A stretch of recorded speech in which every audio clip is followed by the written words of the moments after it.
When I first started making beats, I'd get together a good drum loop, chop up a sample, and if I was ambitious, maybe try to play in some keys. But when it came to putting in a bass line, the beat would fall apart. I mean, sometimes I got lucky, but for the most part, I was just guessing and my results were inconsistent. I mean, bad bass notes really stand out. And if I wanted to take my beats to the next level, I was gonna have to get a handle on creating bass lines. So in order to do that, it took me a while to develop a system. And that's what we're gonna go over today. A 10-step system to get you from inconsistent bass lines to highly consistent bass lines that work. I mean, we're gonna go from beginner to mastery. Well, maybe not mastery, but definitely proficiency in the fundamentals of putting together bass lines. Now, I got a couple of assumptions. Here they go. I'm assuming one, that you have a suitable bass sound, something like Native Instruments Rickenbacker bass or IK Multimedia's Moto bass or any synth bass that's appropriate for the type of beat that you're trying to make. All right? I'm also assuming that you have some understanding of the progression for the sample or the chords that you're putting in your track.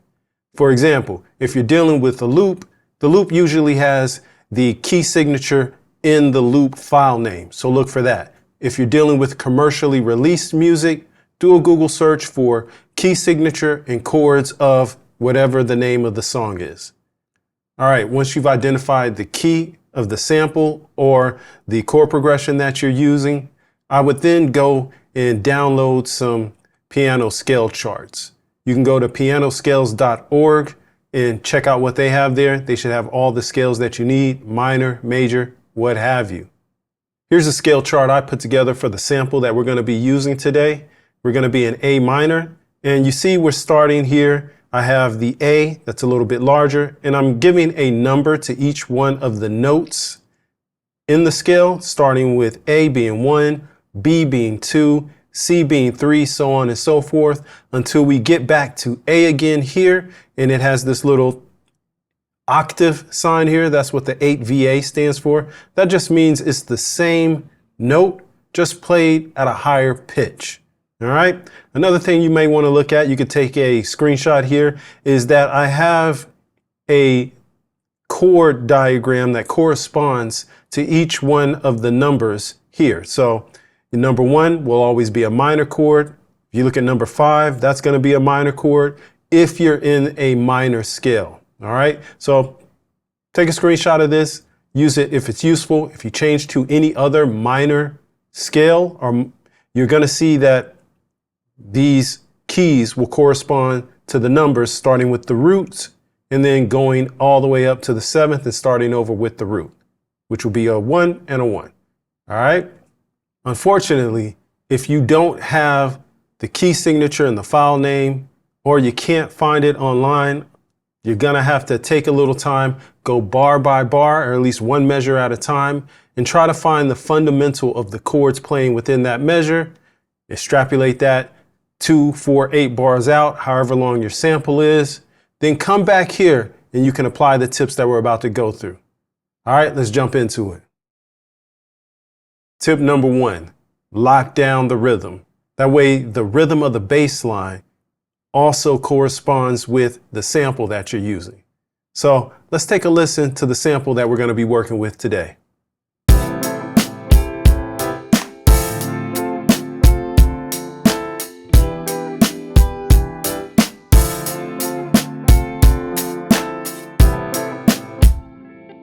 All right, when it comes to locking down the rhythm, the thing that we want to do is identify the strong beats. Now, an easy way to do this is to just follow the kick. All right, so I'll do a fist in hand type of motion to show you where the kicks are. All right, let's listen again. That way you can get the rhythm and feel where you should be hitting these bass notes if you're following the kick.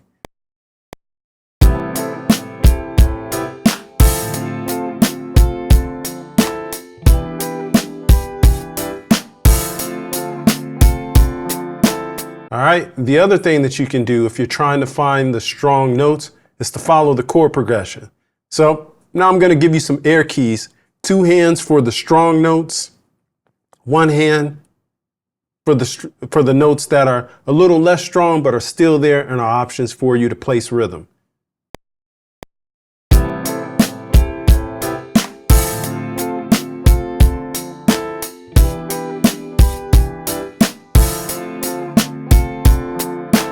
All right, so hopefully that gives you, I know that looks silly, right?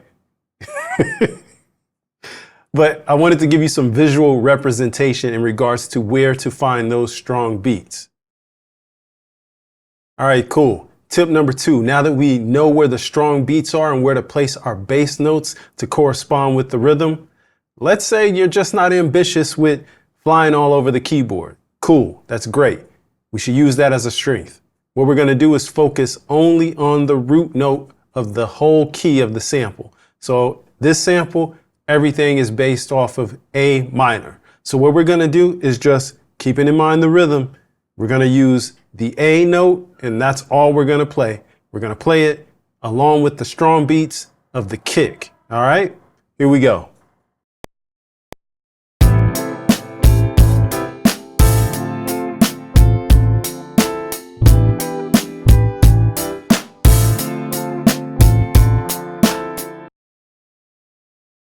Utilizing the short long pattern or the long short pattern. All right, here we go. So in order to add a little variety to our single note bass line, what we can do is vary the length of the note. So what I'm going to demonstrate now is the short long approach. Still keeping in mind we're going with the rhythm of the sample, but still only using the root note of the entire sample.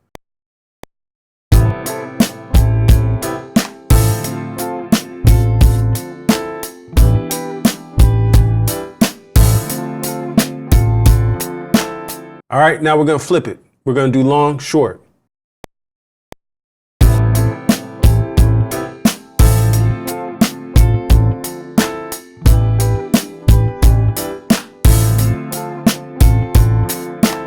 All right, so we see how that works.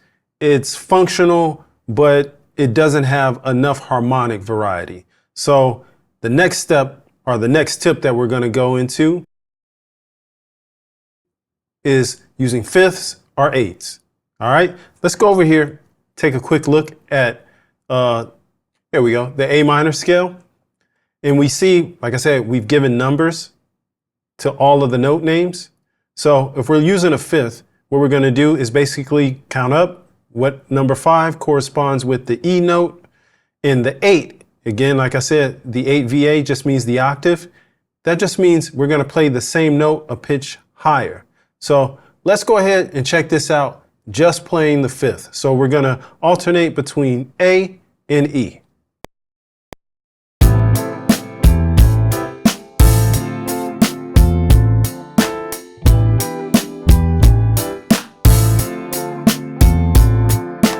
All right, now let's try that same pattern, but instead of using the fifth V, we'll use the octave up here at A. All right, let's check it out.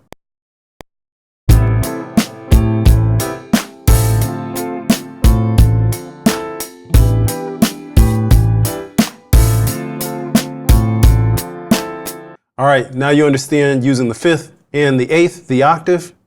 Let's try combining them both.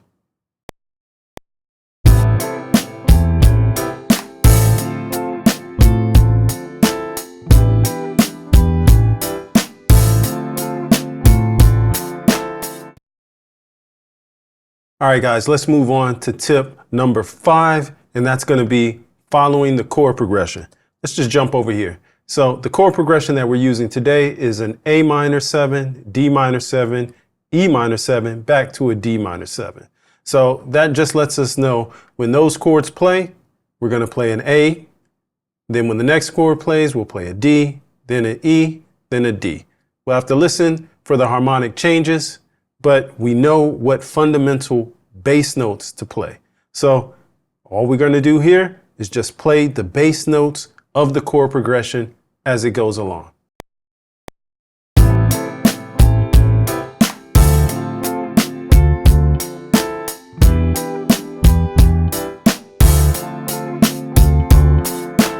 All right, so I know that sounds Simple, but it's fundamentally sound, and it's doing its job of holding down the fundamental and basically holding the whole beat together, just following the root notes of the chords as they go through the chord progression.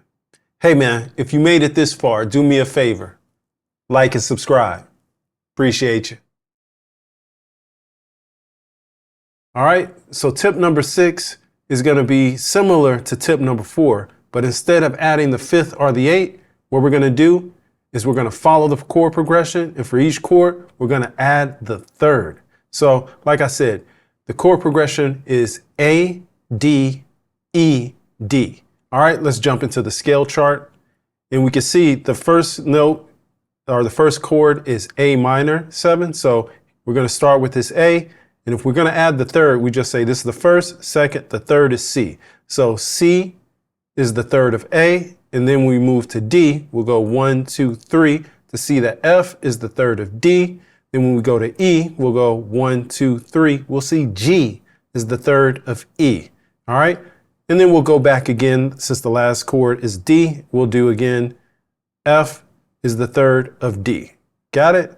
So what we're going to do, in addition to the root notes of each chord change, we're going to add the 3rd, which will be a C with A, an F with D, and a G with E.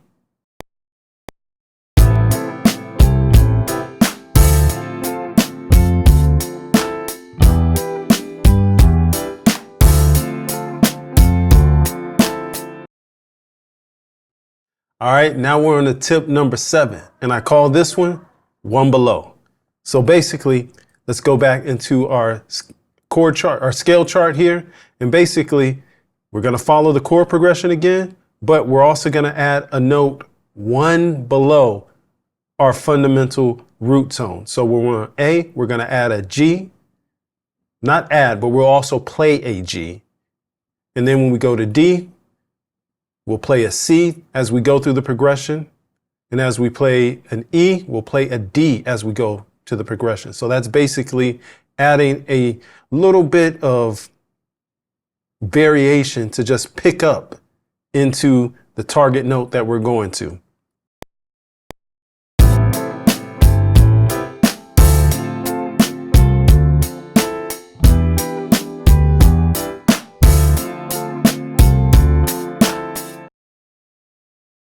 All right, now on to tip number 8, adding embellishments. And when I say embellishments, I mean like trills, ghost notes, and playing with how hard or soft that you play each note. That's called dynamics. All right, so for example, a trill, or what I call a flick in this case, is just going to sound like this. I'll play that going from G to A. Here's like a little flick or a trill.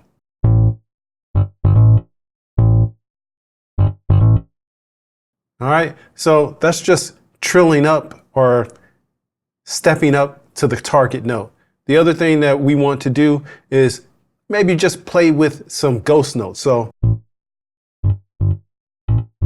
all right, and the last thing with dynamics, again, that's just varying how hard and soft that you play each note.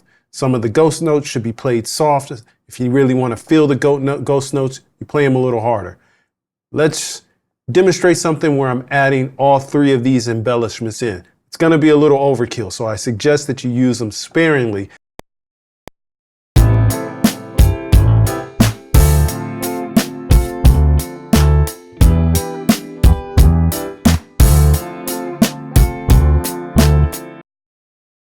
All right, tip number 9. We want to put it all together, practice it, and then record it. I know this sounds pretty straightforward, but what we want to do is just give ourselves time to basically process what we want to do here, since we know that this is a point that we want to improve on. Okay, so when we put it all together, we're just going to choose which one of the steps or tips 1 through 8 that we're going to use and how much of each we're going to use. Then what we want to do is practice it a little bit so we get it under our fingers so we don't freeze up under the fear of the red light. And then we want to record it so we have it there so we can kind of assess how we like it. Do we want to do it again? Does it fit? Step number 10 is taking a break, then listening critically to make sure what you put in is exactly what you want. Because like I said, the bass is the harmonic foundation of any beat that you put together. And if you hit a note that's outside or the bass doesn't fit the rhythm, people aren't gonna, immediately say that it's wrong. They're just gonna say, it just doesn't feel right. All right. So listen critically for that, and then make refinements as you feel necessary. All right, guys, that's the 10-step program just to get you to fundamental proficiency.